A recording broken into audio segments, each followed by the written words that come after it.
Are you the type of person who hates when someone is mad at them so you avoid confrontation? Do you find it hard to say no even though you know it's something that you do not want to do and then you regret saying yes later? Yeah, you're in your unhealthiness, girl, right? And that's okay. Here's your permission to prioritize. If you haven't already, make sure you're following the podcast on your favorite platform, subscribe on YouTube, and make sure you're following the podcast on Instagram at True to Her Podcast.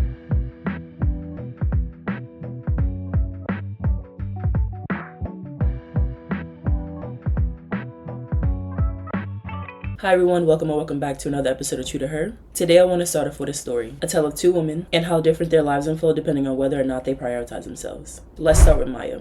Maya is the type of woman who knows how to put herself first. She walks to a coffee shop 5 minutes early, feeling refreshed, calm, and collected. She just came from her morning yoga class. It's a weekly thing, a non-negotiable for her because it helps keep her grounded throughout the week. As she sits down, she greets her friend Olivia, but sets a gentle boundary right away. She mentions that she only has an hour before she needs to head home to meal prep and have some downtime. During their conversation, Olivia asks Maya if she could help with the upcoming event. Maya doesn't immediately say yes, although she would love to help. Instead, she says, "Let me check my schedule and see if I have the bandwidth this week." No guilt, no over-explaining, just honest communication about her limits. By the end of their coffee date, it feels good knowing she showed up for herself and her friend without overextending. And then there's Olivia. Olivia rushes into the coffee shop, 10 minutes late, out of breath, and apologizing. She's frazzled because, yet again, a coworker asks for her help last minute. She couldn't bring herself to say no. Her family, friends, and coworkers are all texting her, needing something. She tries to keep up with the conversation, but her mind is scattered. When Maya mentions her yoga class, "I wish I had time to do something like that," she says, "but there's always so much going on." As they're talking about the upcoming event, immediately Olivia agrees to do it, saying she'll help, just send her the details. She doesn't stop to think if she has the capacity to take on something else. Saying no feels impossible to her. By the time the conversation ends, Olivia is already dreading her to-do list. She feels drained, resentful, and overwhelmed, but she doesn't see how she could break the cycle.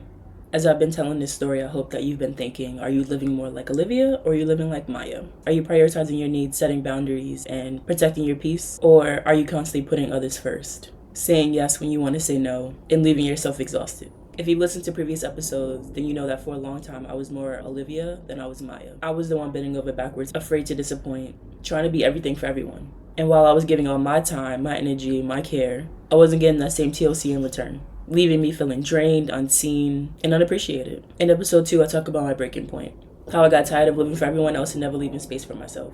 And if you've been living like Olivia, I'm pretty sure you've had this nagging feeling or thought in the back of your mind telling you that it's time to make a change. And that's what we're going to be talking about today.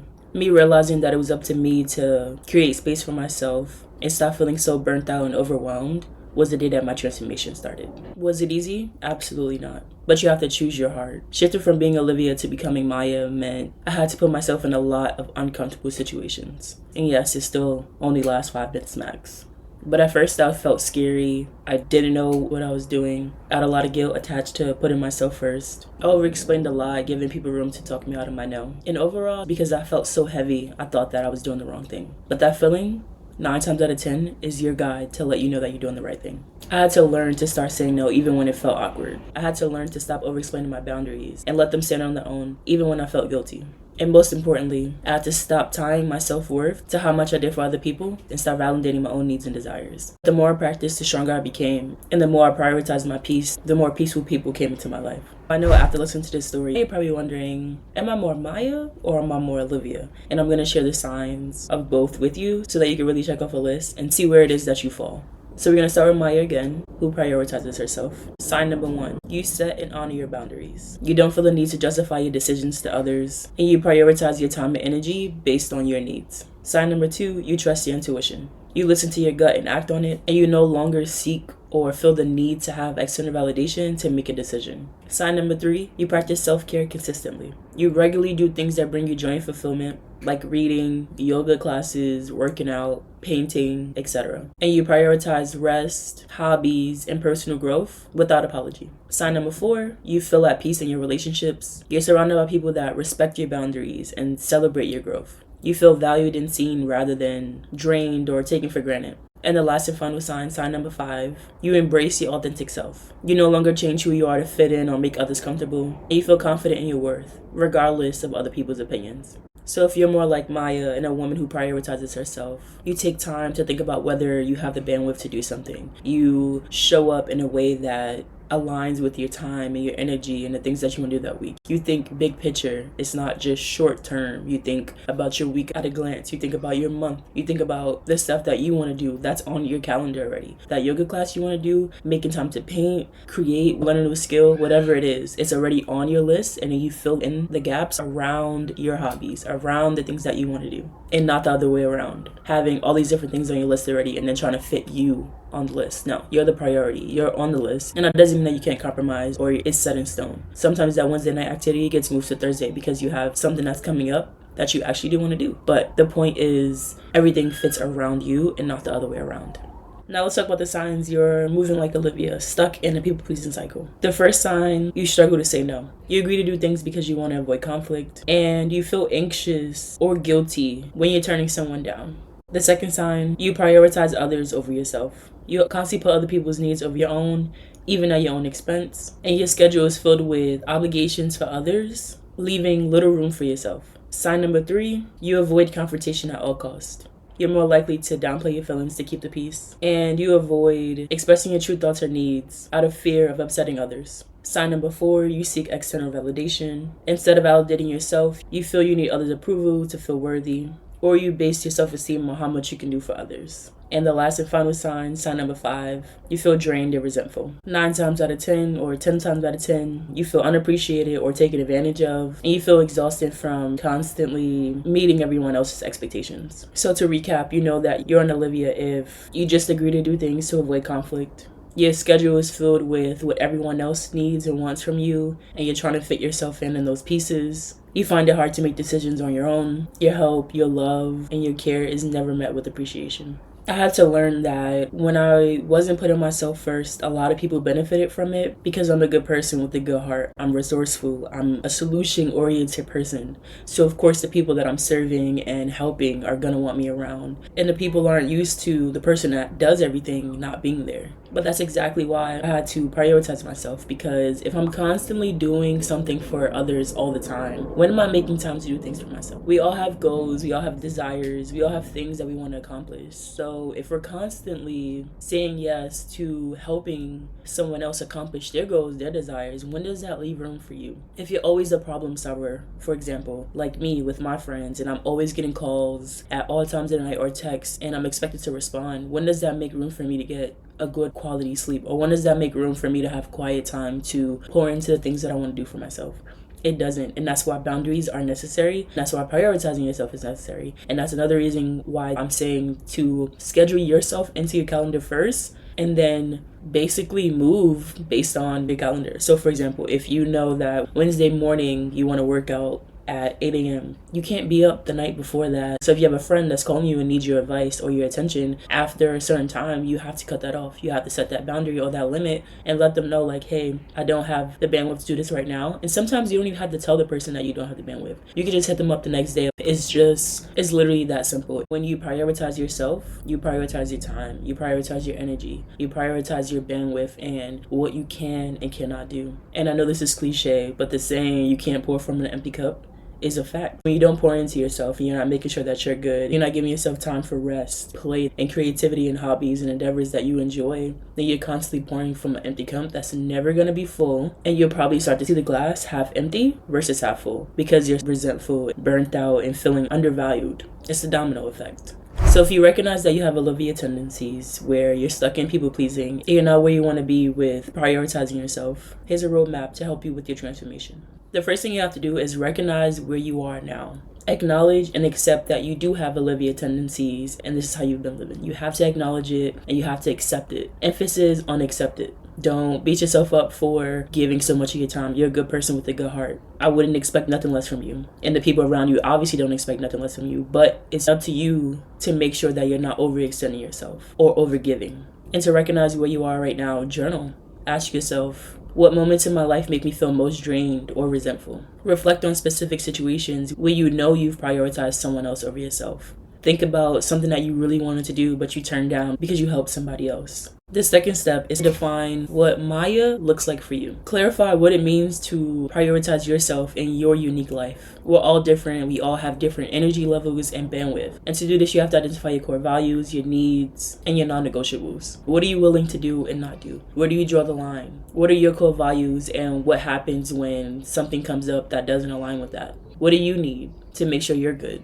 And the journal prompt to go with that could look like, what does a fulfilled version of me look and feel like? Step number 3 is to take small steps to change. I mentioned this in previous episodes, but you don't have to start out huge telling people to go fuck off. You can start small. Saying no to small requests that don't align with your needs is the easiest way to build up that confidence and build up the muscle and the strength to say no to bigger things. Say no to those little things that you know you really don't want to do, but you keep giving in on. And you feel like it's not that big of a deal, so those are the little things that you can say no to.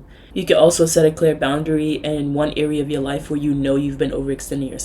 This can be in the area of phone calls, like I said. I know a lot of us have friends that we love dearly and love to help and are problem solvers for them. But at some point, you can't be the fixer or the problem solver all the time. Sometimes they have to figure it out for themselves, and they probably haven't figured it out for themselves because you've been there helping them, holding their hand along the way, not letting them fall on their own and pick themselves back up. It's in the moments that we fall and have to pick ourselves back up that we actually change. So find an area of your life where you're usually overextending yourself or not prioritizing yourself, and it causes you to have a bad week, and set a clear boundary. And if we go back to the friend example, that could look like not taking calls or not answering texts after a certain time. 10 o'clock if you're a night owl like me. But it could just be as simple as, I don't answer texts or calls after a certain time. A journal prompt to go along with this could be, what's one small promise I can make to myself today? And if you didn't know, making and keeping promises to yourself is how you build self-trust. When you keep the promises you make to yourself, you showing yourself you're going to show up for yourself and that you're someone you can trust because you follow through on your word. You keep the promises you make to yourself. And in turn, you become more confident in your decision-making ability. You become more trustful. And that's what you need in those moments where you are being confrontational. You have that internal trust that you're making the right decision.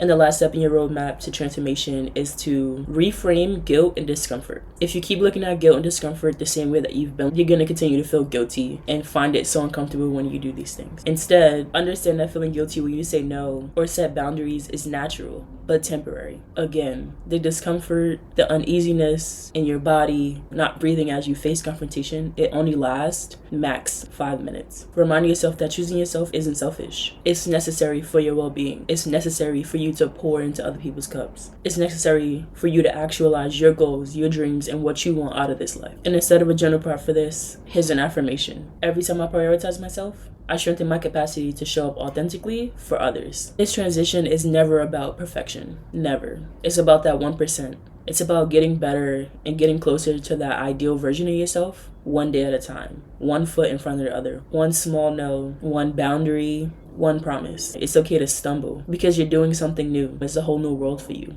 New boundaries, new habits, new mindset. You haven't done this before, so expect to cry sometimes or feel uncomfortable or like you can't do it. It's natural, but don't allow it to consume you and to become your truth, because it's not. The key is to keep moving forward and remind yourself that you deserve a life that reflects your worth, your values, and authentic self.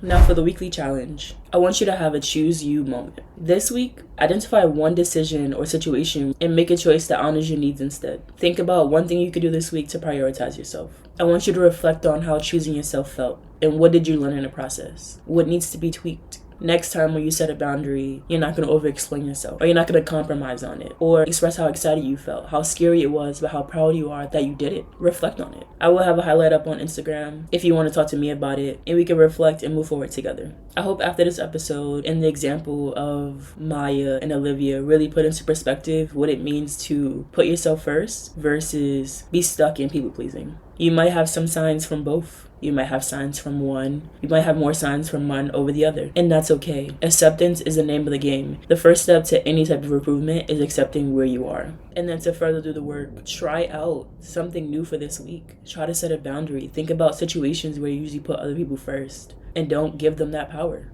Reclaim it. It's yours. Thank you so much for joining me with this week's episode. If it resonated with you, share with a friend who you know could benefit, and leave a review if you feel called to. Don't forget to follow on your favorite audio platforms and subscribe to the YouTube channel. And as always, don't forget to follow on Instagram at True to Her Podcast for behind the scenes, pod updates, weekly challenge updates, live interaction, and so much more. I can't wait to hear about your experience with this week's challenge, and I'll see you in the next episode.